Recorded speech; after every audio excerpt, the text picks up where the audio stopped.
Hinatid po ako din sa sa hibasan. Oh, yan. Ito po ay buhangin na. Oh. Ako ay naglalakad po din sa buhangin sa ibabaw ng puntod kung tawagin. Puntod po ito.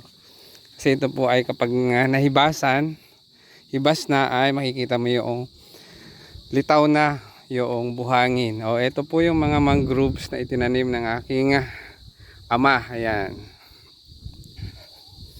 Ayan po. Naglalakad po ako dito. Baka may makita tayong ayan, mga katang, anit, isda. Pwede nating hulihin. O ayan po yung mga mangroves. Ang lalaki na. Naalala ko nung kami po ay pumunta dito, mga ganito lang yung kalalaki. O, dati, siguro 3 o to 4 years ago. Ayan. Ito na po siya ngayon. Ang ganda. Ito pong mga mangroves na to. Ayan. Dito sa lugar namin. Dito yan kapag taib. Yan. Dito na mamuhay po yung mga isda. Ayan. Ayan po. Ang lalaki na. Ang dami. Ang kapal na ng mga mangroves. So medyo na po. Ang oras ay medyo nagdidilim na kasi po ay panahon na oras na ng pagtugpa talaga. Ito po yung tinatawag nating mangroves. Ayan. Bakawan kung tawagin dito sa amin. Ito po yung mismong itinatanim. Ayan. Yung bunga niya. Ayan. Tutusok nyo lang po yan dyan sa buhangin. At lalagyan nyo rin po ng patibay o stick, kahoy para hindi naman madala ng agos ng tubig. O ayan. Ang lalaki na po ng bakawan.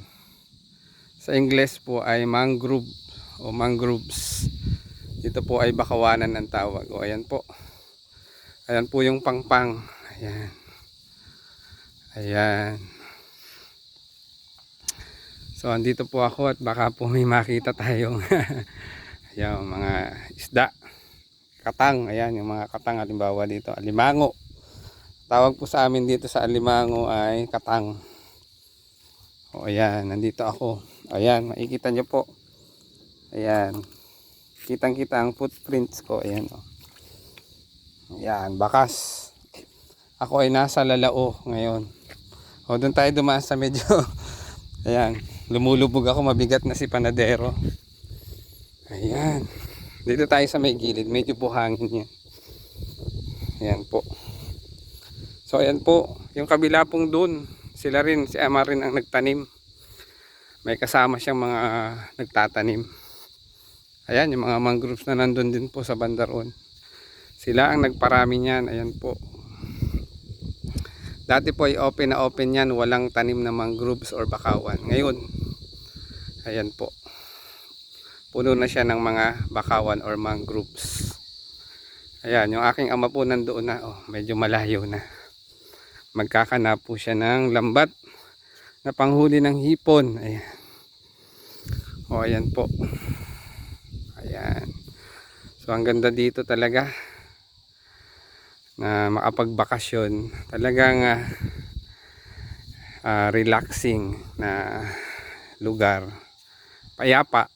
Walang maiingay na mga huli ng mga sasakyan sa syudad. O, diba? O ayan. Po yung mga mangroves. O, ayan.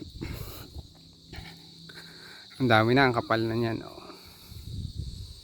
Ayan po. Ayan, hanggang siya dulo doon po yan. Ayan. Medyo madilim na. Magdidilim na po. Ayan. Kaya medyo madilim na yung aking camera. Ayan. Meron din po mga mangingisda doon. Oh, naglalambat. Ayan. Ayan. Yan po yung bundok ng Biga. Ito po. So sana po ay nag-enjoy kayo sa aking adventure ngayon dito sa Lalao, sa mangroves, sa mga mangroves sa Lalao. Ayan.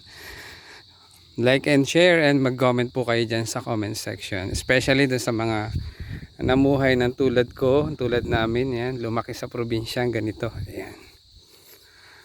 Maraming salamat po sa panonood at sana po ay nag-enjoy. Mag-comment po kayo dyan sa comment section. And pa-subscribe na rin po ng aking YouTube channel, ang Maestro Panaderong Gala. Ito po ang inyong lingkod, ang Maestro Panaderong Gala, nagpasasabing maraming salamat po sa inyong panonood. Like and share and comment na rin po sa comment section. Mabuhay!